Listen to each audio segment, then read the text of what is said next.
This is our first ever video here on YouTube. The channel is called The Night and Us, and we will be posting travel videos alongside our late night show, named as The Channel.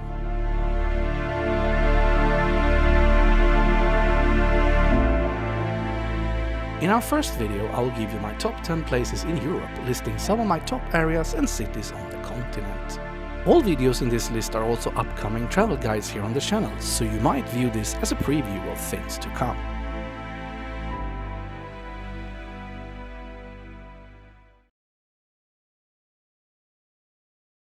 Before we begin, if you like this video and are keen to see more, make sure to subscribe to the channel and hit the like and bell button to get notified when we release new videos. Now let's get to the list. In 10th place we'll find Bavaria and the Austrian Alps. Bavaria, being the largest state in Germany with approximately 12.6 million residents, has its border to both Switzerland, Austria and the Czech Republic. The area I'm focusing on here, however, is south of Munich towards the borders of Austria and down to the Italian borders of Brenner. You'll see castles, roads curling up and down the enormous mountain tops, the small villages serving typical Bavarian and Austrian cuisine, as well as the world-famous local Bavarian-style beers, making this an area I'm returning to as often as I can.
What's there not to love about Copenhagen? The Danish capital has over the years become somewhat of a food capital, having 2 restaurants in the top 5 in the world, with lots more in the high end of fine dining. As good as that might be, the traditional open-faced sandwich alongside a cold meat-killer's beer is more than enough to satisfy my needs. In the summer, you can just stroll down the restaurants by the water at Nyhavn or enjoying an evening at the 178-year-old Tivoli Gardens, which also host an amazing Christmas market if you happen to visit during the winter season. Although Copenhagen is a bit pricey, it's absolutely doable to do it on a budget, which I will show you in our upcoming videos.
We're only on the 8th place of this list, and you already understand that I have a huge passion for beer. Well, Bruges is the right place for lovers of that malty gold.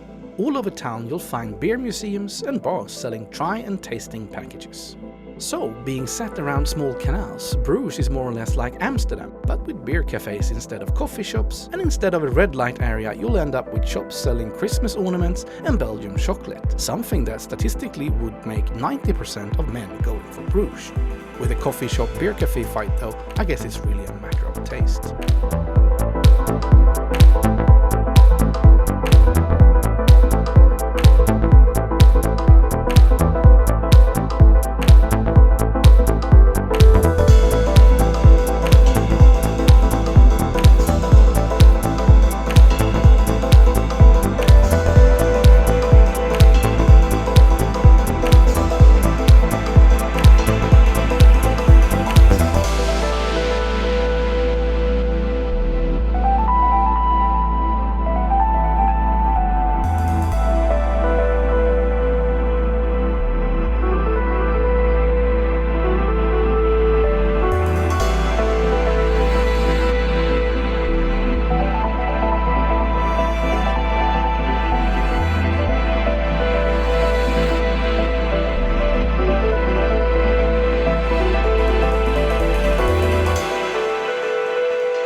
If this list would be about my love for a city, Hamburg would be my number one. Having spent somewhere around 50 to 100 nights here, Hamburg more or less feels like coming home. While most tourists would choose Berlin over Hamburg, I would strongly recommend you to consider that choice, regardless of age. Not only is Hamburg a beautiful city with amazing architecture, it has some of Europe's best nightlife, centered around the huge street of Reeperbahn with its clubs, bars, casinos, as well as the amazingly chilled beach bars down by the harbour area. The harbour itself is Europe's third largest and offers guided tours to see container handling and some of the world's biggest cargo vessels. Hamburg also features a gigantic zoo in form of Hagenbeck, as well as the miniature Wunderland Museum, having the world's largest miniature railroad. Don't think that sounds exciting? Well, go see it before you make up your mind.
Let's just stay in Germany for a bit and head southwest from Hamburg down towards Cologne, or even better, Frankfurt or Mainz. Just a short drive from here will take you to the wine districts of Germany alongside the most beautiful part of the Rhine River. Every town you'll end up in here will feel like a fairy tale coming out of the Grimm brothers, but I suggest you choose a destination in the Bacharach or Rüdesheim area to get most out of your holiday. I will bring you all my tips and recommendations in my upcoming guide to Rhine. Just let me assure you that wherever place you'll end up in here, you'll be in for a treat and a scenery out of this world.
I truly think that there is no city in the world that offers the enormous variety of noble buildings and palaces, modern, fresh architecture and old traditional culture as Vienna does.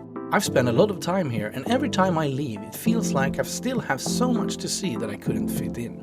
Start your morning in one of the many Wiener cafes, taking you back in time to a world long gone, many of which still has live music inside.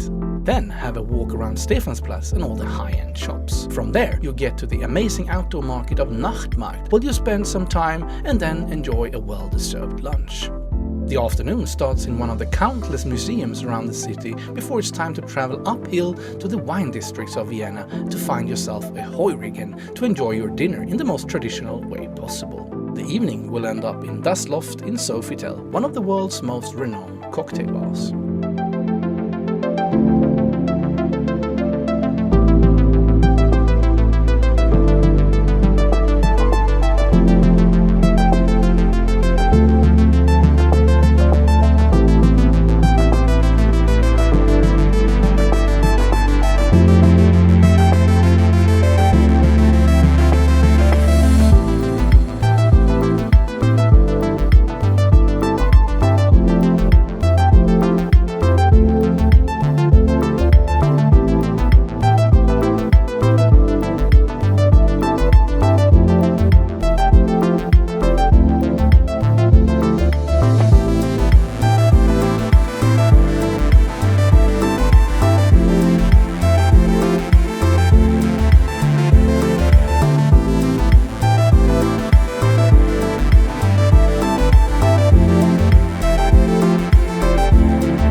Provence is in my opinion the pearl of France.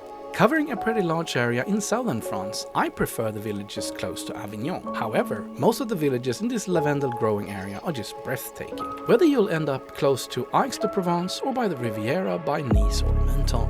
Not sure if I've ever found a place that actually feels as relaxing as Provence does. I'm always ending up in some cafe, just sipping a coffee, watching the world go by. Provence is also widely known for its art and antiques. Most villages will host a market dedicated to that, and all soaps, clothes and delicacies you'll imagine once a week. Just make sure to plan that before you visit, to make sure not to miss it. In the evenings, you'll end up in a restaurant indulging in the amazing food that made French cuisine world famous.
Paris, Paris, Paris.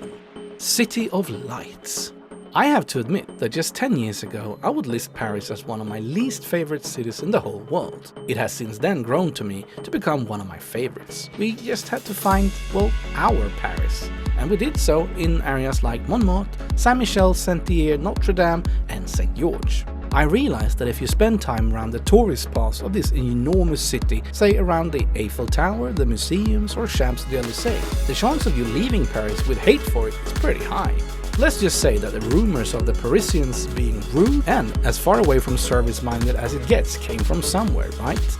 And in areas like this, you'll sit down and grab a coffee and maybe some water, being met in the strangest possible way, having to wait for ages for the coffee to arrive, and then it tastes like nothing, and you'll end up paying 25 euros for that.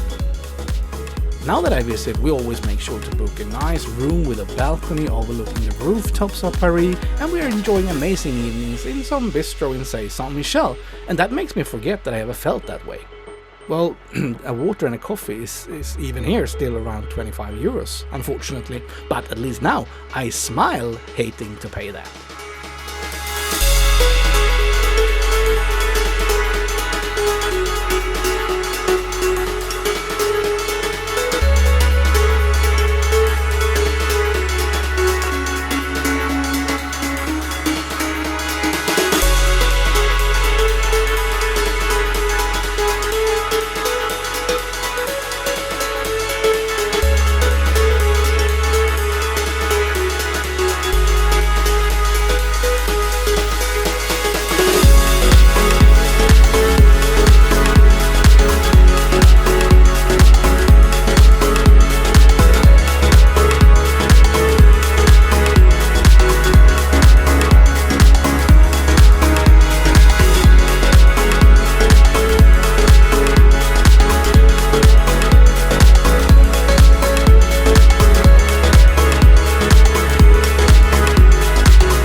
Let's just make something clear.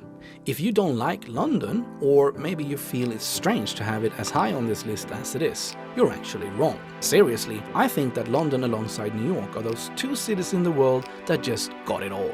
I had the opportunity to move and live here, which I did for about 2 years, which is also the strange and maybe uncomfortable reason why I have a British dialect talking English. The Old Smoke, as it used to be called, honestly has something for everyone. West End with its high-class musicals, Warner Brothers, Harry Potter studios, world-class shopping at famous department stores such as Harrods, Selfridges and Liberty, as well as the pub culture and an amazing nightlife.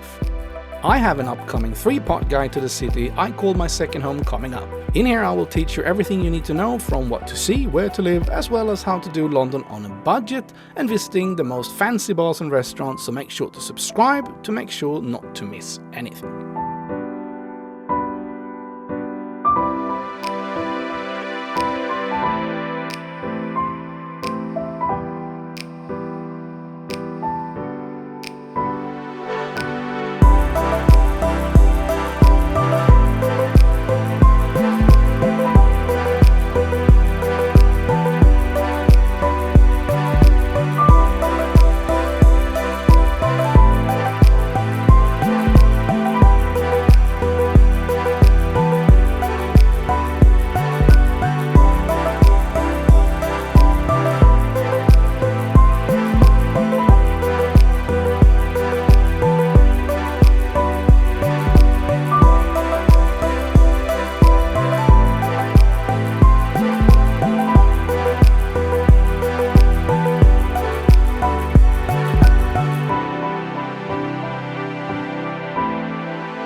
So we finally reached the number 1 spot on this list, which kind of comes with a twist. You see, if I should include all my favorite places in northern Italy, it would make up more or less 75% out of this list. We just keep getting back to Italy year after year. Venice, Verona, Trento, the sloping vineyards of the Dolomites and, well, the lakes. I did choose in the end to list Garda Lake, or Lago di Garda, as the Italians say, as my number 1 on this list alongside the surrounding areas of Trentino. I know that many people would suggest that the Como Lake being far more favorite than Garda, and I couldn't disagree more. I know that Como has some amazing places in Bellagio and Varenna, but finding a hotel in this place are both nearly impossible and is going to cost you a fortune. Garda having lots of villages around its lake being just stunning and hotels much more affordable, and what a place it is. The food, the atmosphere, everything.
to thank you for reaching all the way to the end of this video, and I hope you enjoyed watching. Next time we return, we will be talking about traveling Europe by car during a pandemic. What's it like? Are there positive aspects or just bad ones? Does it really feel like a holiday, or should you just have stayed at home?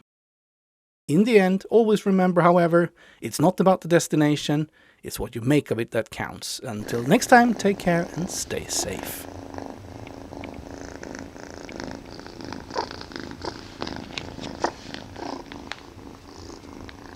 Yeah.